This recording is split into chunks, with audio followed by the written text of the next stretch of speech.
بسم الله الرحمن الرحيم الحمد لله رب العالمين والصلاة والسلام على سيد الأشرف الأنبياء والمرسلين سيدنا محمد وعلى آله وأصحابه أجمعين أما بعد فأعوذ بالله من الشيطان الرجيم بسم الله الرحمن الرحيم. A couple of weeks ago when we last had our lesson in Quduuri and in this topic regarding zakat, we concluded the lesson by looking at sadaqah-e-fitr. And I mentioned that according to Imam Abu Hanifa rahmatullah alayhi, sadaqah-e-fitr is something which is wajib and obligatory to give, compared to the other Imams like Imam Malik, Imam Ahmad, Imam Shafi, who are the view that sadaqah-e-fitr is farz and obligatory and is compulsory to give. And then I also mentioned that according to Imam Abu Hanifa rahmatullah alayhi, sadaqah-e-fitr is wajib on a person, on an individual himself, and also on that person who is responsible, or to be more precise, who has control over other people. It is also obligatory for him to give sadaqah-e-fitr on their behalf. So not only does he have to give sadaqah-e-fitr for himself, he also has to give sadaqah-e-fitr on behalf of those people who he has some degree of control, which the scholars and the jurists have described or have used the word ra'su yamunuhu. So those people who he has control over, it is obligatory for him to give sadaqah-e-fitr on their behalf. And I also mentioned that point a couple of weeks ago, that there are two things. There are some people who you are financially obliged to help out and to sort out, but you don't have ra'su yamunuhu over them. You don't have control over them. So just because you are obliged to financially support them and help them, it doesn't mean you have to give sadaqah-e-fitr on their behalf. But the cause or the illah or the legal reasoning which we look at here is basically those people who you have some degree of control, and the people who you have control over are basically your immature children, your immature boys, your immature girls, so you will have to give sadaqah-e-fitr on their behalf. Now I'm just going to elaborate on another kind of issue which is actually kind of linked with this particular topic, and that is with regard to those people who you are financially obliged to support. Now the first person, or the first kind of subsection regarding that topic, is basically your parents.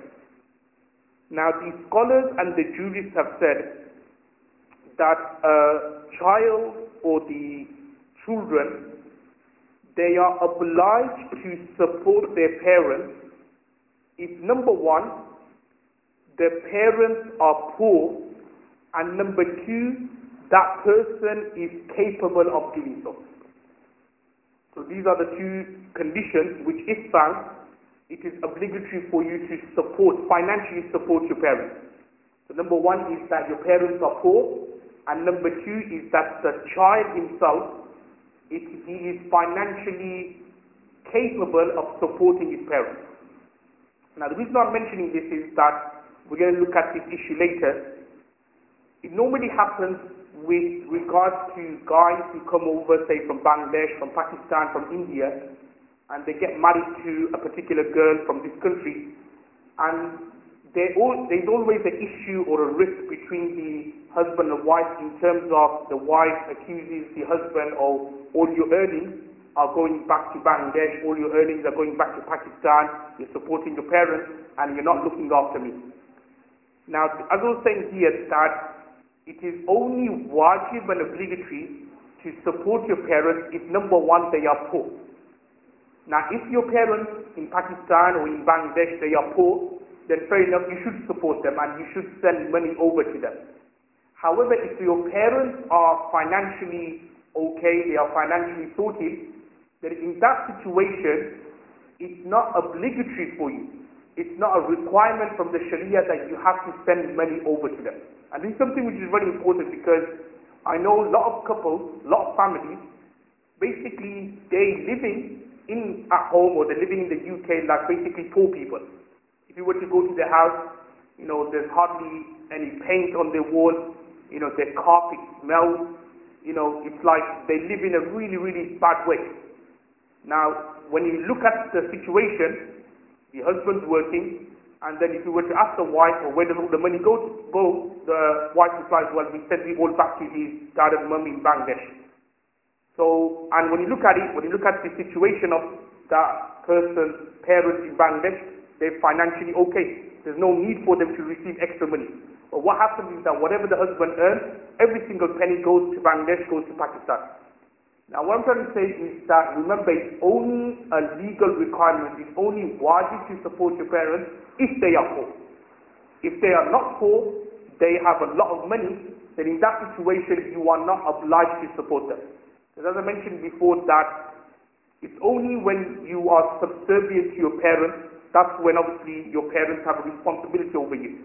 But as soon as you reach the age of puberty, your parents are separate and you are separate in terms of when it comes to like finances. You are now separate when it comes to your dad, your mother's finances. They are now separate. Now obviously if they are poor, if they're finding ends difficult to meet, then out of sila rahmi, which basically means out of maintaining ties, out of good conduct, out of good akhlaq and manners, you should then support your parents. However, it doesn't mean that you have to now sacrifice your home life so that you can support your parents. This is something which the Sharia does not actually advise, and it's not something which the Sharia advocates. So that is the first subsection with regards to parents, is that if they are poor, then the children are obliged to support them. Now when it comes to children, it doesn't mean, like, again, another question is that who is obliged to support the parents? Now the Sharia says that if in a situation that the parents are poor, then it's every single child's right. It's his haq to support his parents. It doesn't mean that the eldest son, it's only his right to support the parents, and then the second youngest son, he doesn't have to support the parents, or the daughters don't have to support the parents. If the daughters are working, or just say for example you have both the sons working and then at the same time you've got your parents who are poor, then it is every single child, every single son, every single daughter's haq and duty and responsibility to support their parents. Again, this is another kind of conflict sometimes happens, but this time between the siblings, where again you may have a scenario where parents are in Bangladesh, parents are in Pakistan, they're in need of money. Then you've got 2-3 siblings here in the UK who are earning, so they all expect the eldest brother, the eldest son, or you, it's your responsibility to support the parents. No, the Sharia says that if in a situation that the parents are in need of financial assistance, then it's every single child's right and haq. So irrespective whether you're the eldest, whether you're the youngest, whether you're the eldest daughter or the youngest daughter, if you, in particular when it comes to daughters, if they are working and they are able to contribute, then it's every single child's right to support their parents financially in that situation. The second, so that is with regards to parents. The second subsection here when it comes to financially assisting is with regards to a person's male relatives, i.e. brothers, uncles and so on. Now the Sharia ruling with regards to financially supporting your brother, your uncle, is that if your brother or your uncle, number one, there are two conditions. Number one is that they have to be poor, and the second condition is that they are unable to work. So two conditions to financially support or assist your brother or your uncle or any male relative. It could be like a cousin brother, your nephews and so on and so forth. Is number one is that if they are poor, and number two is that they are unable to work. Now what I mean by unable to work here doesn't mean that they are currently unemployed. Unable to work here means that it is not possible for them to ever work or ever earn a livelihood. And basically what I'm trying to imply is that they are disabled, they are crippled, they're in a wheelchair, these kind of things, or they're blind, they're deaf, where they are unable to work, then only in that situation it is now wajib and obligatory, say, for brothers who may be financially a bit well off, or like say for example uncles and so on and so forth, to help that male relative. Because obviously in the Sharia, and I mentioned this point many times before, that the Sharia encourages men to work. They shouldn't just be sitting at home and just taking the benefits and the social security and so on and so forth. You should actually earn a livelihood. It's the sunnah of all the prophets. I mentioned this topic many times before, the sunnah of Rasulullah sallallahu alaihi wasallam. So that's why when it comes to male relatives, a person is financially obliged to help them if number one, they are poor, and also number two, they are unable to work because of their disability, because they are blind, because they are deaf, because they are on a wheelchair, because of a particular fault they had. It could be so that, they had a back injury, they can't, move their back and so on and so forth. So only in those situations they are now worthy of receiving financial support and financial help. If they are poor, but they can work, then the Sharia says that you should not support them. You can if you want out of your own will, but if you want to look at it strictly speaking from the letter of the law, you're not supposed to support them. Because if somebody is able to work, and that's why it's mentioned in the hadith as well, that if someone is able to work, able to earn a livelihood, it's not permissible for him to even beg as well. Because if you can work, then why do you have to go around and start begging people? So even in those situations, remember, it's only when that person, male relative, is unable to work, only then the Sharia gives some leeway and some kind of permission for people to help him out financially. Now when it comes to the next subsection here is when it comes to female relatives. Now female relatives here means basically your sister or auntie, khala, maternal aunt, so on and so forth, niece, and so on and so forth. Now with regards to them, whether a man is obliged to support them, there is only one condition. And the condition is they have to be poor. When it comes to female relatives, we don't see whether they are able to work or not. There's only one condition, and that is that you have a sister, say for example, and she's poor. It is now obligatory for a brother to financially help her. You have a niece, she is poor. It's now obligatory for the uncle to financially assist her and help her. You have a cousin sister, she is poor. Then it is now obligatory for the cousin brothers and so on and so forth to help this particular sister. So when it comes to women's relatives, when it comes to female relatives like your maternal aunt, paternal aunt, sister and so on, there's only one condition. And that is that they are poor, they are now worthy of receiving your help, your financial assistance, and we don't ask ourselves whether they are able to work or unable to work. And the reason why is because in the Sharia, women are not advised to work. Okay? Nowadays women work, that's like a different kettle of fish, that's like a different issue. But generally speaking, in the Sharia, women are not advised to work, because you may be thinking, oh, why aren't they advised to work? The reason why is, in particular, if women are married, their financial, whatever they need, the nafqa, which we call it, the maintenance, their living accommodation, their food, their clothing, it's obligatory for the husband to provide for those things. So when you look at it, in particular, if a woman is married, there's no need for her to work. Because if the husband got a decent job where he's getting a lot of income and he's able to provide for the wife, then there's no need for the wife to work. I'll just give you, just say, for example, somebody was paying you money. And you say, oh, Mufti Sahib, you stay at home, I'll give you £200 a week. Are you going to wake up at 6 o'clock in the morning, 7 o'clock in the morning to go and do an 8 to 5 shift? No, because somebody's already paying you.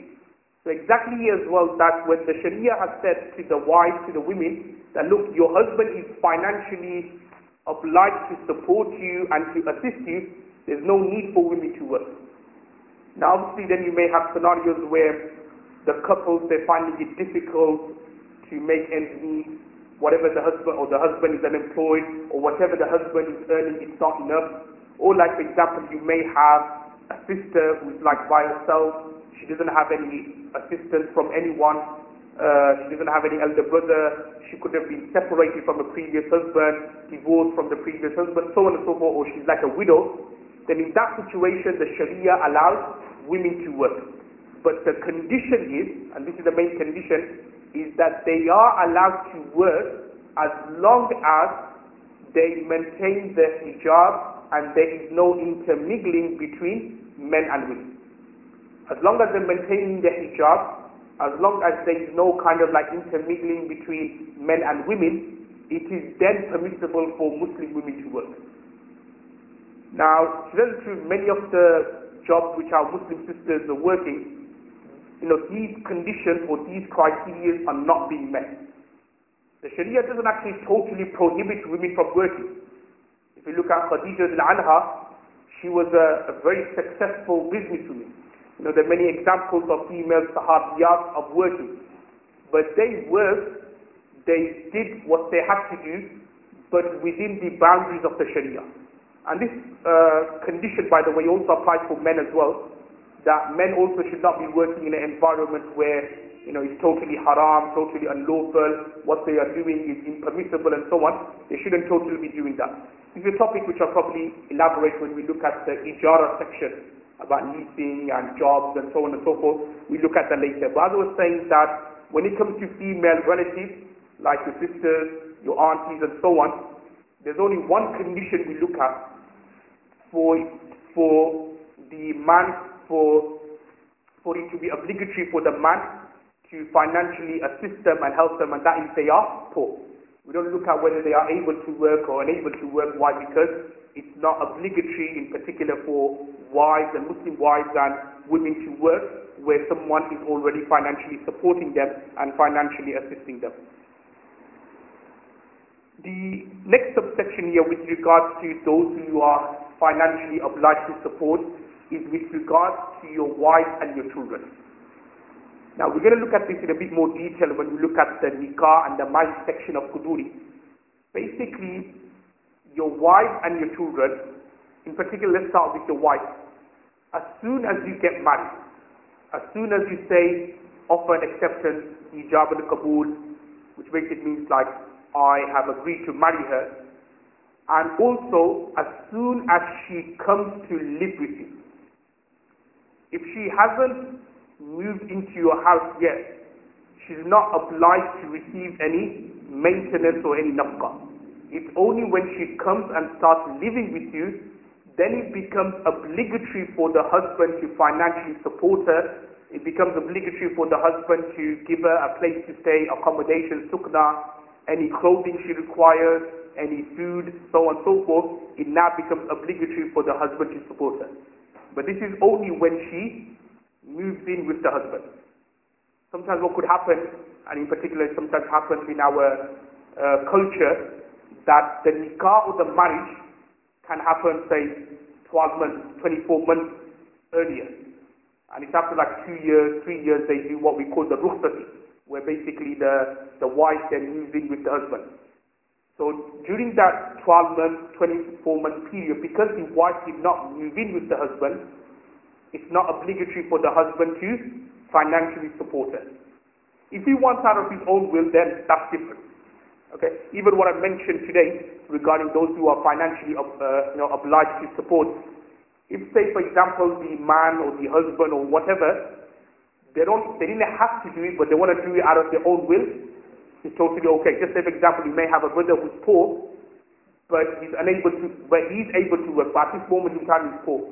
Now, if a brother wants to support him, that's okay. But it's not obligatory to support him. It's only obligatory when he's poor and he's unable to work.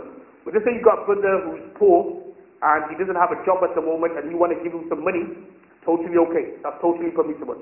So as I was saying here is that it only becomes obligatory when the wife moves in with the husband. It's only then that's when nafqah and maintenance becomes wajib. If, say, for example, they got married but the wife hadn't moved in with the husband, then in that situation, nafqa and maintenance is not wajib. Which then takes me on to another point, is that during the marriage and the nikah, if the wife was to disobey her husband, or she became what we call in Arabic nashiza, and the way she becomes nashiza is by leaving the husband's house, like without the husband's permission. Basically, on something like an argument happened between the husband and wife, and the wife just walked out, packed her bag and just went. Husband didn't, say the word talaq, didn't say divorce or anything. She just left out of her own will. And, there's many, many cases and many examples of, sometimes petty issues, sometimes not even petty issues, just like a case which I'm dealing with just recently. The husband just went somewhere to visit his parents' house in another city. His wife, who was living in Bradford, phones the husband and says that I'm leaving. And the husband thinks, so where did that bombshell come from? So he just went to visit his parents' house. So he goes that obviously there was some kind of argument before, but they kind of sorted that out, rectified that. He went to his parents' house for a couple of days in another city. He left his wife in Bradford. The wife phones him and says, oh well, I'm leaving, I'm going somewhere.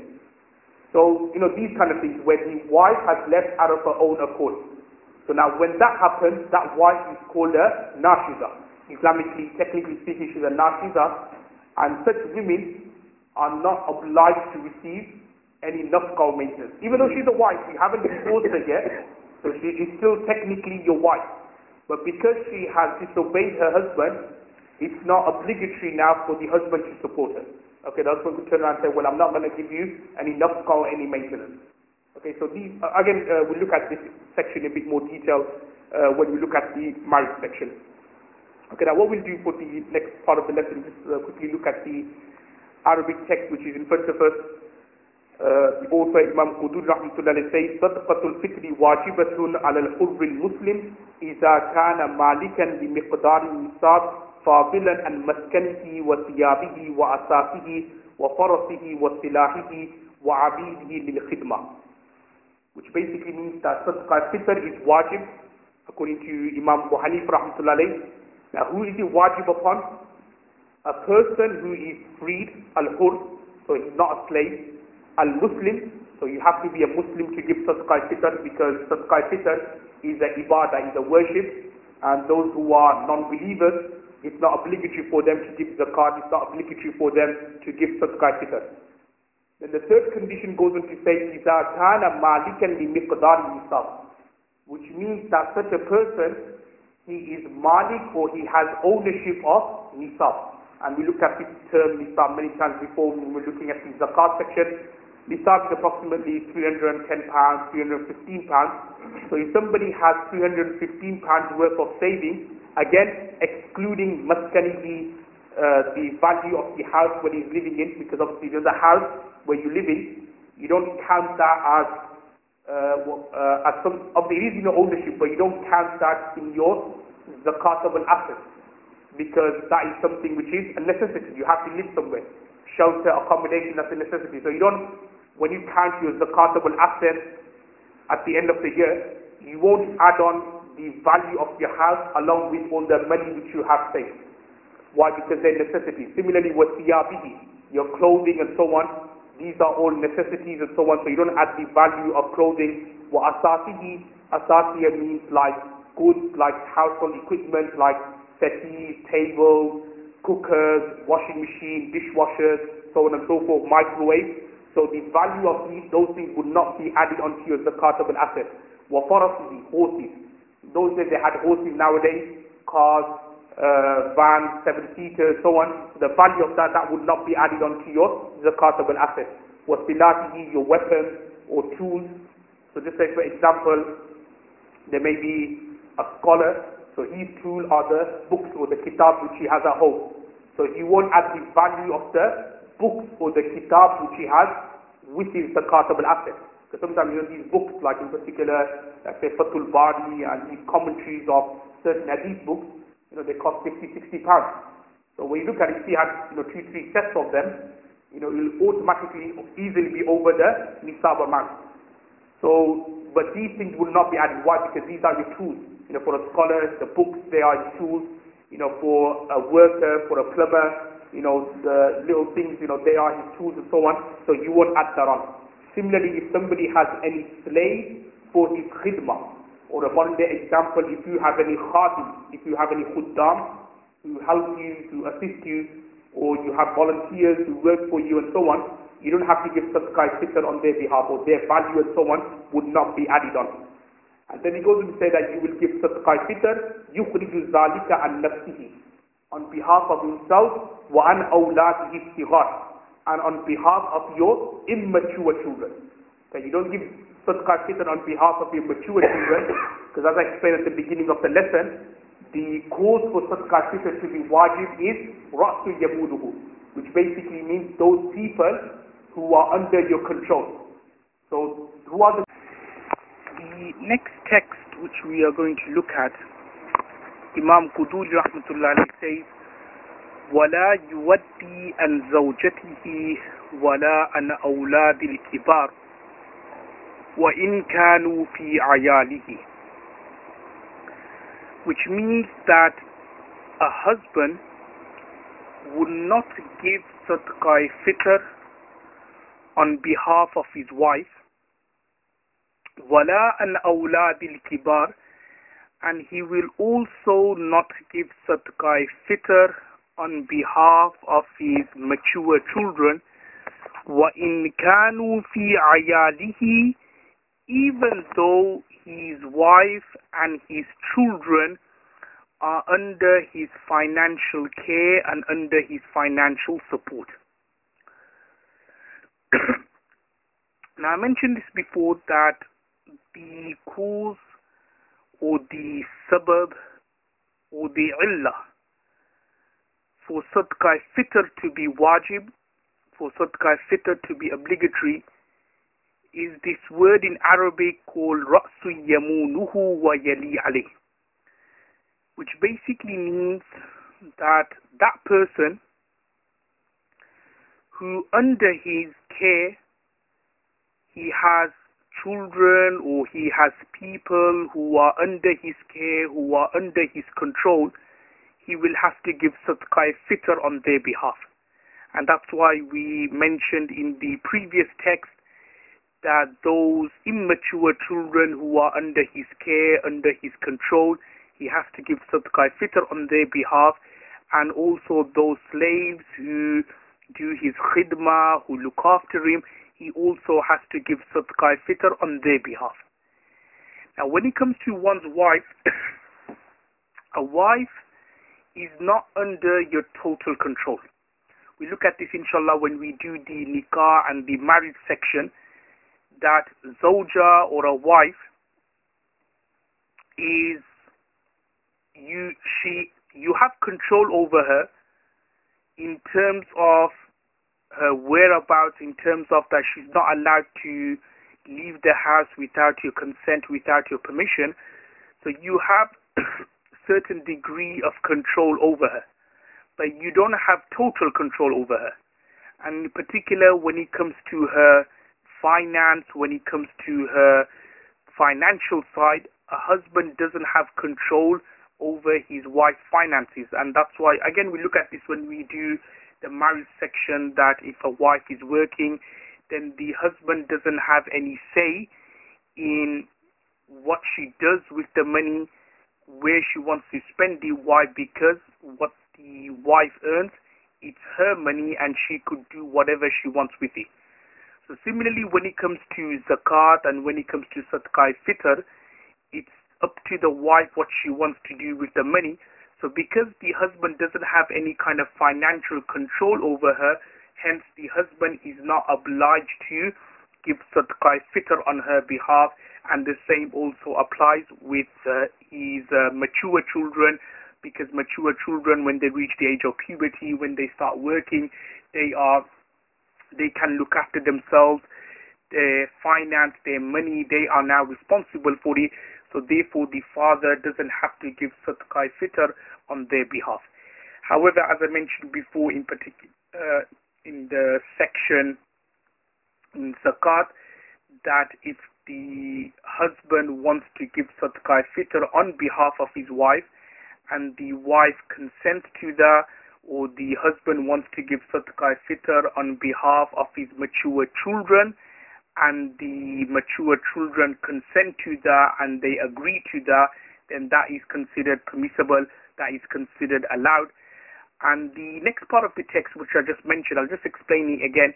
وَإِنْ كَانُوا فِي عَيَالِهِ, which means that even though the wife or the mature children may be under his financial care. And as I was explaining at the beginning, that when it comes to sadaqah fitr, we look at those people who are under your control. We don't look at those people who are under your care. So you may have mature children who are poor, who may be disabled, and so on and so forth. Or in the case of a wife, you are financially obliged to maintain her in terms of food, in terms of accommodation, in terms of nafqa and maintenance. But just because so even though they are under your care financially, but it doesn't necessarily mean that you have to give sadaqah fitr on their behalf, because sadaqah fitr is given on behalf of those who you have the control over, like your immature children, and you don't have to give sadaqah fitr on behalf of those who you may be responsible for them financially, but because you don't have any control over them, you don't have to give sadaqah fitr on their behalf. Excuse me. The next text which we are going to look at, Imam Quduuri rahmatullah says, وَلَا يُخْرِجْ عَنْ مُكَاتَبِهِ, that sadaqah fitr would not be taken out or would not be given on behalf of one's mukatab slave. وَلَا عَنْ مَمَالِكِهِ لِلتِّجَارَةِ, and it would not be taken out on behalf of one's slaves who he has لِلتِّجَارَةِ, with the intention of trading and tijara. Now, I may have explained this before, that there are three types of slaves which can be found in the books of fiqh. The first is what we call in Arabic a mudabbar slave. And a mudabbar slave is that slave when the master says to the slave that when I pass away, you are freed. So you call that particular slave a mudabbar slave. Then number two, you have another slave who we call a mukatab. And mukatab is that particular slave where the master says to the slave that you give me 1,000 pounds, you give me 500 pounds, you give me 500 dirhams, and you are freed. So we call that particular slave mukatab. And then there is another form of slavery which excuse me, in Arabic is called walad, which is specific only for slave girls, and that is basically when a master has intercourse with one of his slave girls, she falls pregnant, she gives birth to the master's child, then what happens is that slave girl becomes a walad, in terms of when the master passes away, the slave girl will become freed, and she will be allowed to do what she wants, and she will be out of the master's possession. And obviously when the master passes away, she would not be transferred, or she would not be forced to go to the inheritor's possessions. Now this particular text here is telling us that a mukatab slave who the master has done a contract with, that you pay me this much amount of money, you are freed. The master doesn't have to give sadaqah fitr on his behalf. And the reason why he doesn't have to give sadaqah fitr on his behalf is because this mukatab slave is not under his control. Is under his control, but not 100%, not totally. Because this mukatab slave, because he's done this contract with the master, he's allowed to go out and work, he's allowed to do this, he's allowed to do that. So the master's control over the mukatab slave is not 100%, is not complete. So therefore the master would not give sadaqah fitr on behalf of his mukatab slave. And he also goes on to say that the master would also not give sadaqah fitr on behalf of those slaves who are under his tijara, under his trading, under his business. This is something which we looked at before. Like in olden days, in earlier days, slaves were considered to be a commodity. They were considered to be an item. So you could have a situation where there may be a person and he has 10 slaves, but these 10 slaves which he has, it's not like the previous text where I mentioned that he's got slaves with the intention of khidmah and helping him out. Because if you do have those types of slaves where they are helping you out at home with the household chores, you have to give sadaqah fitr on their behalf. Why? Because they are under your 100% and under your complete control. But here we have, we have slaves who are under your control, but it's not complete control because you have these slaves with the intention of trading, which could mean that you've got them under your control now, but tomorrow somebody may come offer you £1,000 for the 10 slaves which you have, and they are not under your control and they are not under your ownership anymore. So therefore, slaves which you have with the intention of tijara and business, one doesn't have to give sadaqah fitr on their behalf. And the next text, Imam Quduuri rahmatullah goes on to say, وَالْعَبْدُ بَيْنَ الشَّرِيكَيْنِ لَا فِطْرَةَ عَلَى وَاحِدٍ مِّنْهُمَا, which means that a slave who is under the ownership of two people. You can have a slave who may be owned 50% by one person and 50% by another person. So the text here is telling us la fitrata ala wahidin minhuma, that none of the partners would be giving sadaqah fitr on behalf of that slave. Why? Because none of them have complete control over that particular slave. The next text, Imam Quduuri rahmatullah goes on to say, وَيُوَدِّي الْمُسْلِمْ الْفِطْرَةَ عَنْ عَبِيدِهِ الْكَافِرِ, that a Muslim will give sadaqah fitr on behalf of his non-believing slave. Now this is slightly different here because you may be thinking that zakat and sadaqah fitr, all these things are considered to be ibadat and worship, and those people and those people who don't have iman, who don't have belief, they cannot give zakat, they cannot receive zakat, they cannot give sadaqah fitr, they cannot receive sadaqah fitr. So why is it here that it says that a Muslim can give sadaqah fitr on behalf of his slave who happens to be a non-believer?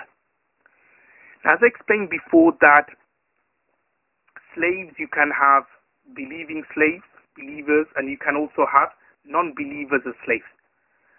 But what this text is telling us is that a Muslim who happens to be the master, who happens to be the owner of these slaves, he has to give sadaqah fitr. Why? Because these slaves are under his complete control. That's what the cause is. Ra'su yamuluhu, i.e. those who are under your control, you have to give sadaqah fitr on their behalf.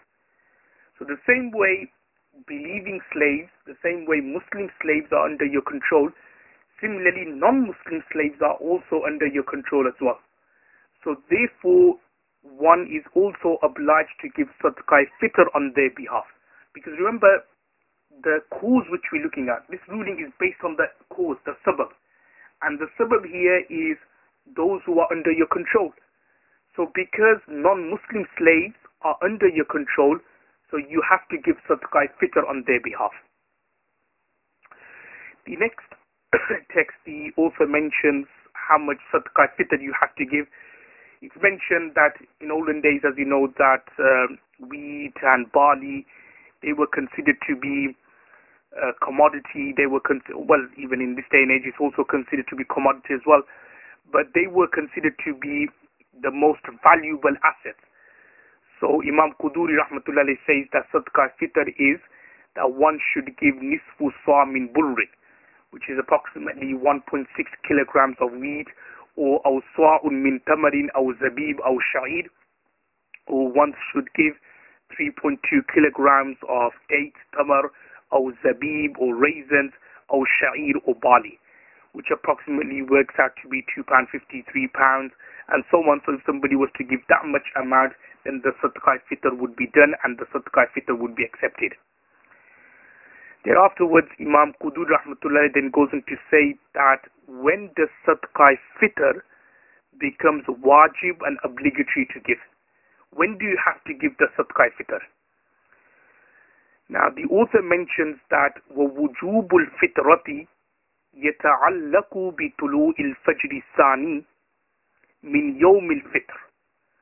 That Sadaqah Fitr, according to Imam Abu Hanifa Rahmatullah alayhi, becomes wajib and obligatory on the day of Fitr, i.e. on Eid al-Fitr day, on the 1st of Shawwal, at Subh Sadiq time, at the time when Fajr starts. Now what we mean by that is, at that particular time when Fajr starts, whoever is under the control, whoever is Ra'su Yamunuhu for that individual, Sadaqah Fitr is wajib upon him and upon those who are under his control at that particular time. Excuse me, just say for example, if at Fajr time, just imagine Fajr starts at 6:30 in the morning, so just say at Fajr time, a person has under his control 2 boys or 2 children. So he will have to give Sadaqah Fitr on his behalf and also on behalf of these 2 children. Now just say in a very sad or unfortunate situation where if one of his children passed away before Fajr time, just like 6 o'clock one of them passed away, then he doesn't have to give Sadaqah Fitr on their behalf. However, if they passed away, say at 7 o'clock, at 7:30, after the Fajr time has begun, then he will have to give Sadaqah Fitr on their behalf. Because in the Hanafi fiqh, what happens is that we look at Fajr time on Eid al-Fitr, on the 1st of Shawwal, who is under his control, who is under his care. So if he has 5 children who are under his care or control, he will have to give Sadaqah Fitr on their behalf. And that's why the next text, Imam Quduuri Rahmatullah goes on to say, فَمَنْ مَاتَ قَبْلَ ذَلِكَ, that whoever has passed away before, لَمْ تَجِبْ فِطْرَتُهُ, he doesn't have to give Sadaqah Fitr on their behalf. However, it then goes on to say, وَمَنْ أَسْلَمَ, that whoever has become a Muslim, أَوْ وُلِدَ بَعْدَ طُلُوءِ الْفَجْرِ, or whoever is born after Subh Sadiq, after the beginning of Fajr, lam tajib fitratuhu. Sadaqah Fitr is not wajib or obligatory upon him. So what we can gather here is that, just say for example, afterwards somebody becomes a Muslim, converts, say 2-3 hours later somebody converts, he doesn't have to give Sadaqah Fitr for that particular day. Or if a child is born, Sadaqah Fitr is not obligatory or wajib on that particular child. And then the author, Imam Quduuri Rahmatullah, then goes on to say that it is mustahab and desirable that one gives Sadaqah Fitr before he makes his way towards the Eidgah or to the masjid. So before he leaves for the masjid, he should try to give the Sadaqah Fitr before. He then goes on to say, فَإِنْ قَدَّمُوهَا قَبْلَ يَوْمِ الْفِطْرِ جَازَةً, that if somebody gave Sadaqah Fitr 1 or 2 days in advance, or even a week in advance of Eid day, Eid al-Fitr, then that is also allowed or permissible as well. As we tend to do nowadays, that a week in advance we send out Sadaqah Fitr to Bangladesh, to Pakistan, then that is considered to be permissible, that is considered to be allowed. It then goes on to say, وَإِنْ أَخَّرُوهَا عَنْ يَوْمِ الْفِطْرِ لَمْ تُسْقِطْ وَكَانَ عَلَيْهِمْ إِخْرَاجُهَا, which means that Sadaqah Fitr, similar to zakat, that if somebody didn't give sadaqah fitr on that particular day, then the sadaqah fitr would not be annulled, would not be forgiven on that individual. But instead, وَكَانَ عَلَيْهِمْ إِخْرَاجُهَا, it is obligatory for him to give the sadaqah fitr afterwards. Exactly same as zakat, that if somebody didn't give zakat for that particular year, it doesn't mean that his zakat has now become forgiven and so on. No, he will still have to give zakat. Exactly same here as well, that if somebody hadn't given sadaqah fitr on Eid day, he forgot to give it, or out of his own negligence, out of some other reason he didn't give sadaqah fitr, then it doesn't mean though that sadaqah fitr is now forgiven for that particular year, but instead it is still obligatory and wajib for him to give out the sadaqah fitr, the amount which was due upon him, £3, if he was giving on behalf of his children, and he hadn't given it, then whatever amount which was due upon them, he will have to give sadaqah fitr on their behalf. But remember, there is a difference. There is one difference between sadaqah fitr and, say, qurbani. Because in qurbani, the time is restricted. That the sacrifice has to be done either on the 10th of Zulhijjah, on the 11th of Zulhijjah, or on the 12th of Zulhijjah. And if somebody didn't do the qurbani or the sacrifice within the 3 days, and just say on the 13th or the 14th of Zulhijjah, he remembers that he hadn't done the sacrifice, then such a person would not be allowed to do the qurbani. Why? Because the qurbani time is restricted for these 3 days. And if he remembered afterwards, then the ruling or the masla is that such a person will have to give the amount of, or the value of the qurbani animal to sadaqah and to charity. However, in sadaqah fitr, if somebody, the time isn't restricted, even though it's best that you should give it on Eid al-Fitr day, on the 1st of Shawwal, and in particular before you go to the masjid and pray your Eid Salah. However, if someone didn't give it, then it is obligatory for him to give the sadaqah fitr afterwards. Inshallah, we will leave it there for this week. May Allah give us the tawfiq and the ability to act upon what has been said. Wa akhiru da'wana alhamdulillahi rabbil alameen.